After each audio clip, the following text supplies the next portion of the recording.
Kiangai Pasir, Telaga Sarangan dan Ular Naga. Kebenaran dalam perspektif sejarah dan vulkanologi. Bahagian 2. Proses pembentukan Telaga Sarangan, sisi vulkanologi. Telaga Sarangan berlokasi di lereng timur Gunung Lawu, sebuah gunung api strato. Proses pembentukannya, jika dilihat dari bentuk dan posisinya, adalah sebagai berikut. Pembentukan kawah letusan, mar.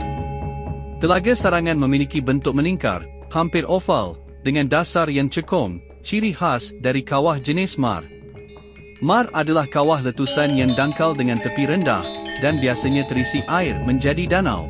Kawah ini terbentuk akibat letusan freatik atau freatomagmatik, iaitu interaksi eksplosif antara air tanah atau air permukaan dengan magma panas yang menghasilkan uap dan ledakan.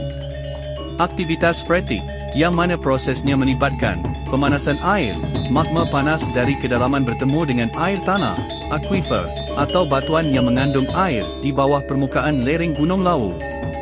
Ledakan uap, air yang sangat panas tersebut berubah menjadi uap bertekanan tinggi. Ketika tekanan uap melebihi kekuatan batuan di atasnya, terjadi ledakan eksplosif yang menghancurkan batuan di sekitarnya. Pembentukan cekungan, ledakan ini tidak mengeluarkan banyak material magma, berbeza dengan letusan gunung api biasa, melainkan hanya material batuan tua di bawahnya, meninggalkan cekungan besar di permukaan. Pengisian air.